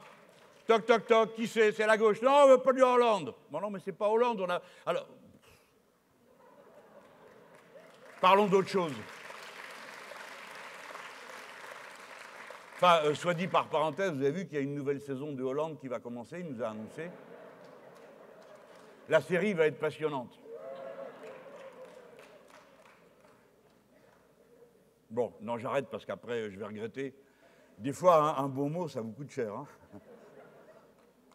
Ma langue m'a coûté cher déjà, alors j'ai pas envie que ça continue. Alors donc, on s'est fait avoir. Pourquoi? Alors, parce que depuis, je sais pas, le mois de novembre que ça dure. La gauche est divisée, il y a trop de candidats, nanani, nanana, qu'est-ce que vous faites encore là, la preuve que vous avez perdu d'avant? Le cœur des pleureurs. Oui, on est divisé, c'est l'horreur. Eh bien, au lieu de pleurnicher, vous auriez mieux fait d'écrire des programmes pour qu'on puisse discuter. Au lieu de pleurer, vous auriez mieux fait d'aller faire du porte-à-porte. Voilà ce qu'on fait, nous. Mais on s'est quand même fait avoir. Et puis ça dure, et ça dure. Et il y a toujours des rebondissements dans le feuilleton, là. Alors, cette semaine-là, c'était 5000 personnes par heure s'inscrivent à la primaire machin chose. Qu'est-ce que vous en pensez, monsieur Mélenchon? Rien du tout, j'en pense rien, je ne suis pas concerné, débrouillez-vous entre vous, foutez-nous la paix, nous on essaye de convaincre et d'organiser un autre monde. Et alors, comme tout ça, c'est des gamins, on dirait, sans expérience. Ils n'ont pas vu arriver le coup. On est bientôt fin janvier, et c'est comme si on devait justifier notre existence.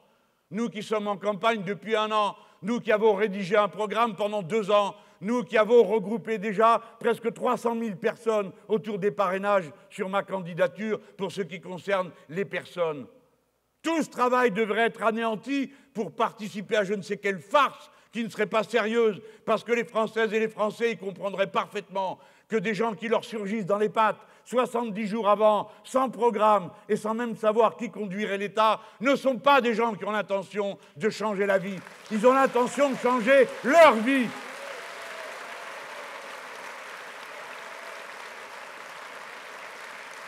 Hier, je faisais les comptes. Alors, on est divisé, c'est curieux. Alors moi, je vois certains journaux que je connais bien, je cite personne parce que j'ai assez d'ennemis comme ça, et certaines chaînes de télévision, je ne cite pas, qui viennent me dire, la bouche en larmes, vous ne trouvez pas que c'est grave la division de la gauche?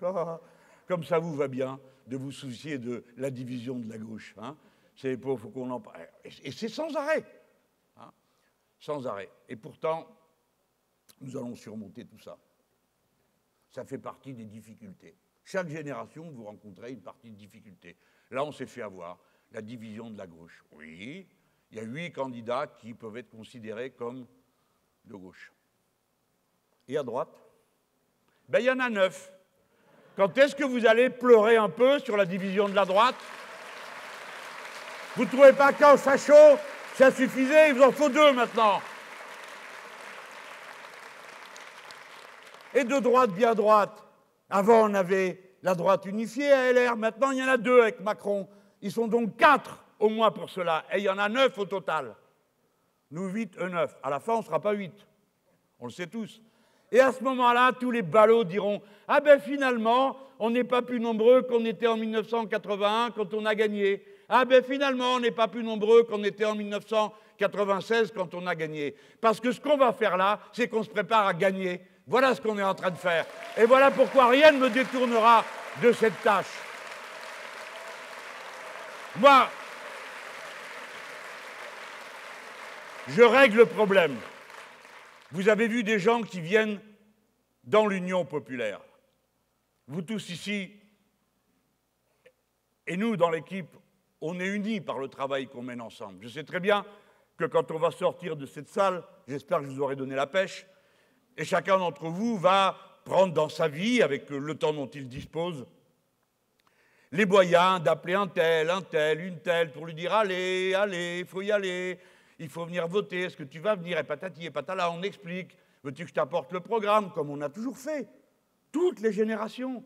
On n'a jamais connu un moment où on claquait dans les doigts et où les bulletins de vote tombaient.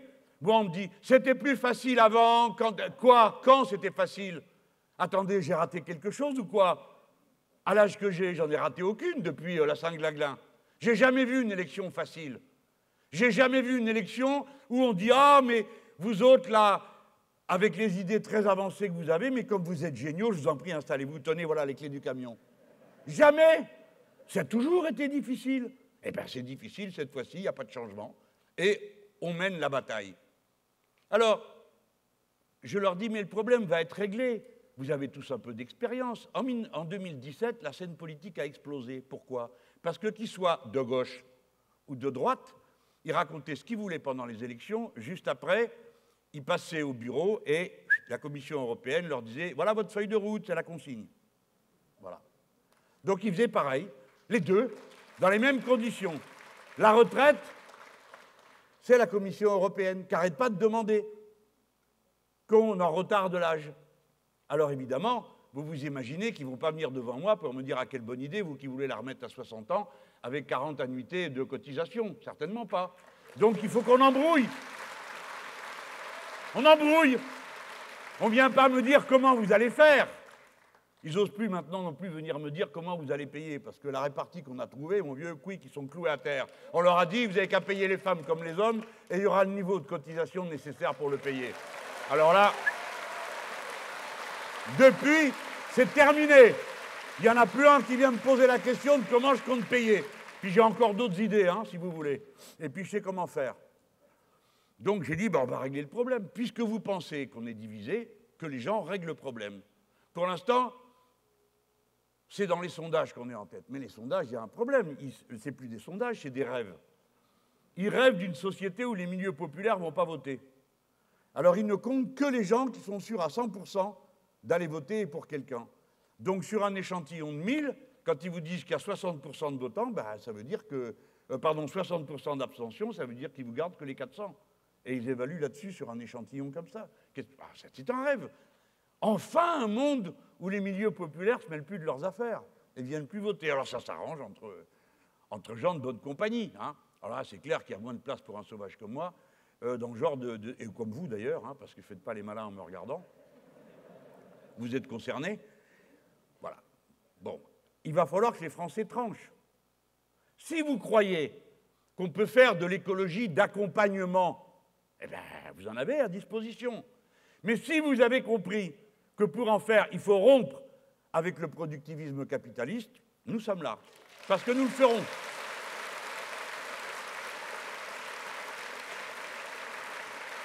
Si vous croyez qu'en obligeant les gens à avancer parce qu'on leur fait peur tous les jours sur leur lendemain, il y a ce qu'il vous faut. Allez voir M. Macron. Avec ce qu'il vous a déjà fait, il en a encore plein la musette. Et que je te réforme les retraites, et le temps de travail, et l'accès à l'université, tout. Tout est prévu dans sa tête, et tout est dans les cartons de la Commission européenne déjà. Mais si vous voulez, à l'inverse, que le très grand nombre devienne maître du destin commun du pays et de sa propre vie, si vous pensez qu'il faut partager beaucoup de ce que les autres ont en trop, parce que c'est en trop d'accumuler des fortunes pareilles. Je ne parle pas de l'outil de travail. Vous avez vu la tête qu'ils ont fait quand on est venu avec l'histoire de l'héritage, hein? Ils s'attendaient à un bon petit slogan, bien imbuvable. Et on leur a servi tout frais. Au-delà de 12 millions, pour faire peur, on prend tout. Ah, mon Dieu! Ils nous prennent tout.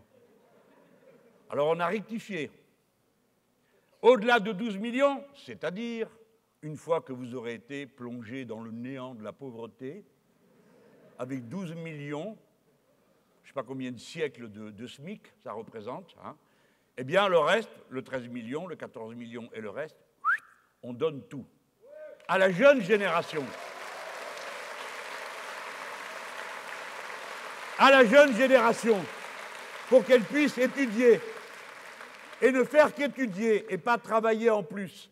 À la jeune génération qui est dans l'enseignement professionnel dont nous avons absolument besoin et qui souvent comporte des jeunes gens qui sont déjà pères et mères de famille et qui se donnent le mal d'étudier pour faire correctement leur métier. Avec les sous qu'on prend, au-delà de 12 millions, on a de quoi financer une rente mensuelle de 1 063 € pour tous ces jeunes gens. Alors eux, ils hériteront de la société. Et les autres, eh ben, ils se sont déjà donné le mal de naître. Et je suis en train de vous faire du beau marché, là, c'est dans Figaro. Ceux qui ne se sont que donné le mal de naître, c'était déjà le cas au XVIIIe siècle. Mes amis, j'ai l'impression qu'on a un peu reculé, hein. Donc il est question de reprendre la marche avant. C'est pour ça que j'ai terminé mon propos par cette remarque sociale. C'est dans les différences d'héritage que se construisent pour l'essentiel les inégalités sociales de notre société. Et voyez-vous, pour revenir à la formule la plus générale que j'ai utilisée pour décrire notre projet, l'harmonie des êtres humains entre eux et avec la nature. Une société dévorée par l'inégalité, une société où l'on place au poste de commande la cupidité de ceux qui commandent. Une telle société résiste moins bien, s'entraide moins bien qu'une société plus partageuse, plus égalitaire, où chacun est respecté et où, dès lors, on voit dans celui ou celle qui est à côté de soi plutôt son semblable que son concurrent, plutôt son frère ou sa sœur que son adversaire. Eh bien, c'est cette société-là dont il est question dans notre programme. Et pas un instant, je n'essaye d'en réduire la signification philosophique ou politique. C'est parce que nous sommes entièrement déterminés par cette vision du monde et de la relation aux autres et à la nature que nous sommes ce que nous sommes. L'Union populaire, les Insoumis, nous tous qui nous avançons pour les 70 jours qui restent, d'un pas ferme et tranquille, de ce qui nous semble être la possibilité d'une victoire à portée de la main.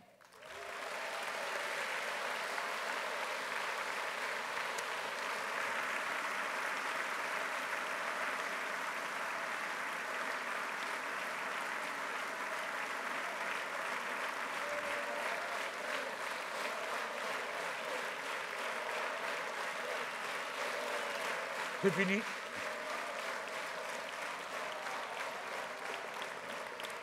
J'arrête là parce que sinon je repars. 1 heure, ça va.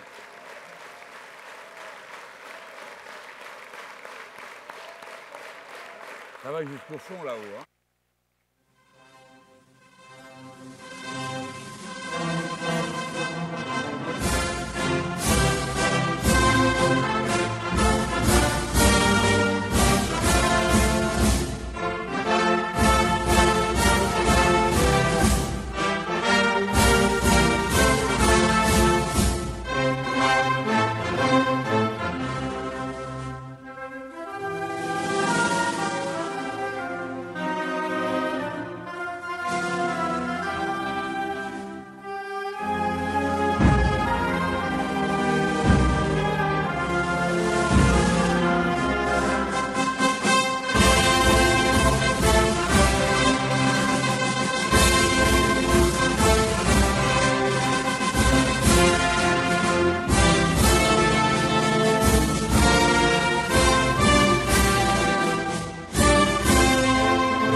Si Macron ne veut pas, nous on verra. Pour l'honneur des travailleurs et pour un monde meilleur. Si Macron ne veut pas, nous on verra. On est là, on est là. Si Macron ne veut pas, nous on verra. Pour l'honneur des travailleurs et pour un monde meilleur. Si Macron ne veut pas, nous on est là. On est là, on est là.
Je pense qu'une campagne présidentielle, ça se compte en millions d'euros. Hein. Ça demande extrêmement beaucoup de moyens, voire plusieurs millions d'euros. Ça peut aller jusqu'à, je sais pas, 60 millions. Je dirais au moins une dizaine de millions d'euros.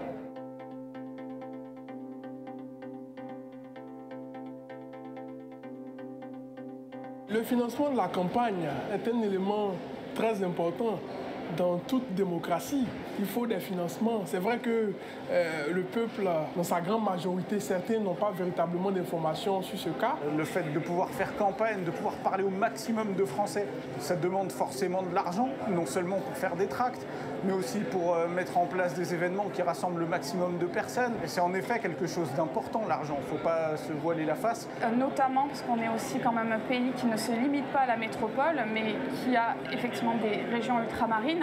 Et il est important de ne pas les oublier. Forcément, moins il y a d'argent et moins il y a de tracts, moins il y a de visibilité. Enfin, malheureusement, ça compte. Tout coûte de l'argent. Le matériel coûte de l'argent. Organiser des événements, organiser des meetings. Bien sûr, on peut faire beaucoup de choses avec notre énergie militante, mais au bout d'un moment, voilà, ça a des limites. Il faut du matériel, il faut des salles, c'est du temps de travail finalement. Et donc on ne peut pas à la fois dire qu'on rémunère les gens à la hauteur de leur travail et puis dire ah non on fait une campagne gratuite. Il y a des bénévoles évidemment, on en a besoin, mais on ne peut pas faire quelque chose de grand sans argent. Donc on ne peut pas faire l'impasse et puis les adversaires en face ils ne font pas l'impasse sur ça, ils ont des millionnaires ou des gens riches pour les aider. Il est certain qu'on ne part pas tous à égalité, évidemment. Il y en a qui ont des soutiens que nous n'avons pas. Je pense qu'on n'est pas à égalité. Et c'est la plus mal finalement. Est-ce qu'on a vraiment envie d'avoir l'argent de certaines personnes? Non. Nous, on a une difficulté et un avantage à la fois. Une difficulté, c'est qu'on n'a pas le financement de grands groupes, d'industriels et de généreux donateurs. Un avantage, c'est aussi qu'on n'a pas le financement de grands groupes industriels et de généreux donateurs. En fait, on est indépendant des forces de l'argent. Je pense qu'il y en a, ils ne sont pas logés à la même enseigne. Les carnets de contact ne sont pas les mêmes et du coup, suivant si on a des copains milliardaires ou pas, ça aide. C'est évident que c'est plus facile pour quelqu'un comme Macron qui a juste à passer 2-3 coups de fil et ça y est, l'argent il tombe. Il n'a qu'à voir l'élection de Macron en 2017. Le monde de l'argent s'est mobilisé et il a été élu. Nous, on n'a pas accès à ce monde richissime-là. Même si on part défavorisé sur le plan financier, on arrive à faire des choses. Et cette inventivité qui nous est propre est à chaque fois décuplée en période de campagne lors de cette effervescence qu'on connaît tous. Donc je pense qu'on va réussir à faire avec et c'est pas ce qui nous empêchera de gagner. Ils ont peut-être de l'argent, mais nous avons la force des gens. Nous avons la force du nombre. faut faire en sorte qu'il y ait un programme comme ça qui s'applique. Si on est d'accord avec, ça vaut clairement le coup d'aider à ce que les idées arrivent au pouvoir. Il faut qu'il y ait une mobilisation populaire pour faire en sorte qu'une campagne comme celle de la France Insoumise puisse se mettre en place pour ne pas être dépendant des banques. Ce qui est beau dans la démarche de l'Union populaire, l'avenir en commun, c'est que chacun donne ce qu'il peut. Moi, par exemple, je suis étudiante, je ne vais pas donner 1 milliard d'euros, mais je trouve que c'est des petites gouttes comme ça qui contribuent à alimenter les rivières et c'est ça qui est beau aussi. Donc moi je dis aux gens, si vous pouvez juste donner un petit peu, faut savoir que derrière ça aidera grandement des militants à vraiment porter le programme sur le terrain et c'est indispensable. Chacun donne selon ses moyens un petit peu et c'est ce qui fera la force du mouvement. La force réside dans le collectif. Si chacun donne les moyens qu'il dispose, je pense que la France Insoumise, l'Union populaire arrivera à venir arriver au pouvoir quand même. Donner selon son possible, c'est déjà pas mal. Tous les dons sont très importants et il n'y a pas de petites contributions ou de contributions moins importantes. Toutes les contributions ont un même niveau d'égalité. Des gens qui peuvent donner un petit peu de quelque chose, il y en a beaucoup. Il y en a beaucoup et on va y arriver. Notre seule force est dans notre nombre et notre dévouement personnel. Chacun de nous fait pour le mieux. À l'heure des dons, chacun fera ce qu'il peut. Je compte sur vous.